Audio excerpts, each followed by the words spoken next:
Esse mês foi muito divulgada uma ação judicial da Sheila Mello contra o médico, que ela processou o profissional porque ela teria ficado com dano estético no glúteo e também teria tido infecções, passado por procedimento cirúrgico em virtude de uma reação à substância que foi utilizada durante o procedimento. Mas o que muita gente não sabe é que essa situação envolve uma série de peculiaridades e para esse médico ter cobertura, ele deveria ter contratado um seguro com um corretor que entende do assunto, porque senão o sinistro seria negado. A ação está em segredo de justiça. Eu pesquisei em vários lugares, realmente está em segredo real, porque o Tribunal de Justiça tem uma certa dificuldade com isso, mas eu achei uma peça processual que tem as informações das partes. Eu não consegui ver o processo, mas eu consegui descobrir quem é o médico. Obviamente eu não vou falar aqui, é o nome da pessoa, mas eu verifiquei com base no seguro se ele teria cobertura ou não, se ele tivesse uma apólice. No site do Conselho Federal de Medicina, ele tem especialidade registrada, ele tem RQE, mas ele não tem RQE na área estética. Isso significa o quê? Que a maioria das seguradoras só dão cobertura para procedimentos realizados por médicos que têm RQE na área de atuação. Ele tem RQE em ginecologia e obstetrícia e não em dermatologia ou cirurgia plástica. Portanto, esse já seria um motivo de negativa na maioria das seguradoras.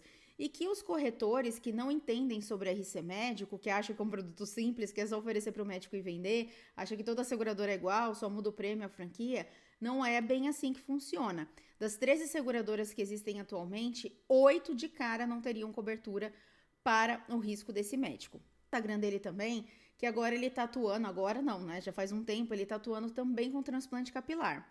E para transplante capilar, algumas seguradoras também exigem o RQE. Não existe área de especialidade transplante capilar, mas existe norma do Conselho Federal de Medicina falando que quando o profissional for responsável técnico por uma clínica que realiza transplante capilar, esse profissional deve ter RQE de dermatologista ou de cirurgião plástico, só se ele for RT, responsável técnico.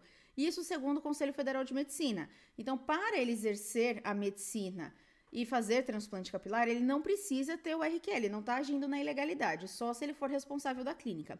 Mas a seguradora, ela está assumindo o risco de alguém e ela tem todo o direito de colocar parâmetros nesse risco. Aí cabe ao corretor identificar qual é o perfil de risco do cliente e ver quais são as seguradoras que atendem aquela necessidade. Portanto, ele ainda continua tendo um risco que depende de qual seguradora ele teria cobertura.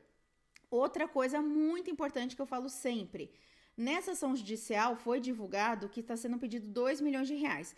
No documento que eu achei, está falando que é 1 milhão de reais. Não sei se é 1 milhão ou 2, mas de qualquer forma, se tiver condenação com juros, correção monetária e tudo mais, com certeza vai chegar nos 2 milhões de reais. E isso é mais um elemento que eu sempre falo que os limites são subestimados. As pessoas contratam uma pólice de 100 mil, 200 mil, 500 mil reais. Nunca um médico deve contratar menos de 500 mil reais. E a depender do perfil de risco dele, esse limite vai subindo. Como que eu analiso o perfil? São vários elementos. Qual é a área de atuação dele? Qual o perfil do público que ele atende? Públicos, né, por conta do SUS, ele atende privado, ele atende particular, ele atende plano de saúde. Qual que é a complexidade dos procedimentos que ele faz? Enfim, ele atende celebridades, ele atende altos executivos. Tudo isso faz diferença. Porque não é que ele tem mais chances de errar, ele tem mais chances de ser processado. Errar é diferente de ser processado. O médico não precisa errar para ser processado. Não estou falando que nesse caso ele errou, não errou, enfim. A gente vai precisar aguardar a decisão judicial para ver o que aconteceu. E, aliás, nem vamos saber, né? Porque está em segredo de justiça.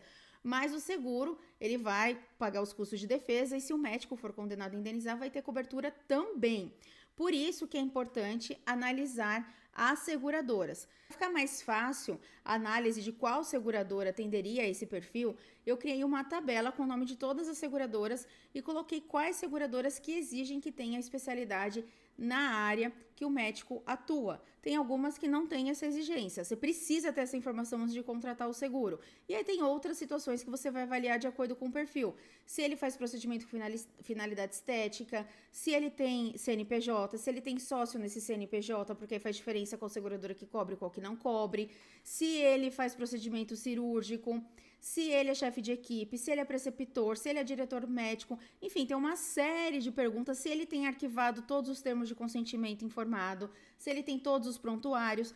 E aí eu falo que não existe resposta certa ou errada. Na verdade, você tem de saber qual é o perfil do médico para ver quais são as seguradoras que tem de opção que vão atender o risco dele, porque não adianta esperar que ele tenha todos os termos de consentimento arquivado, que ele faça todos os termos em todos os procedimentos e na hora do sinistro ele não ter o sinistro negado. Então é mais fácil contratar com uma seguradora que não exige o termo para pagamento do sinistro.